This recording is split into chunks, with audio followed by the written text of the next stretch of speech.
എടാ നമ്മൾക്ക് ജീവിക്കാൻ വേണ്ടിട്ടാണ്. ചേച്ചി വേണം, ഞാൻ അപ്പുറത്തെ കടയിൽ നിന്ന് വാങ്ങിച്ചോളാം. നല്ല ഫ്രഷ് ആയില്ലാണ്ട് ചള്ള പൊളിച്ച് കാണിച്ചു തരട്ടെ. 5 എണ്ണ 200. അങ്ങോട്ട് പോകാതെ കൊള്ളത്തില്ല, നീ ഇവിടെ വാ, ഇവിടെ വാടാ.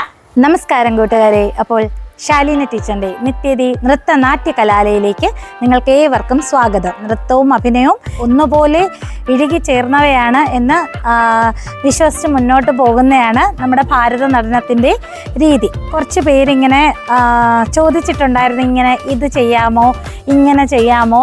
എനിക്ക് കുറച്ച് സെലക്റ്റീവായിട്ട് തോന്നിയ 1-2 കാര്യങ്ങൾ എടുത്തിട്ടുണ്ട്. മീൻ വിൽക്കുന്ന ഒരു ചേച്ചിയായിട്ടും ഒരു കസ്റ്റമറായിട്ടും നറുക്കിട്ട് വന്നിരിക്കുന്ന നമ്മുടെ അനാമിക മോളും അഭിരാമി മോളുമാണ്. നമുക്ക് ചുറ്റും നിരവധി പറഞ്ഞറിയിക്കാൻ കഴിയാത്ത അത്രയും അഭിനയങ്ങളുണ്ട്. അപ്പോൾ അത് നമ്മൾ കണ്ട് അത് കണക്ക് ഇമിറ്റേറ്റ് ചെയ്യണമെന്നല്ല, കുറച്ച് ഇമിറ്റേറ്റ് ചെയ്യുന്നതിലും കാര്യമുണ്ട്. പക്ഷേ നമ്മുടെ തനത് ശൈലിയിലേക്ക് അതിനെ മാറ്റാൻ ശ്രമിക്കണം.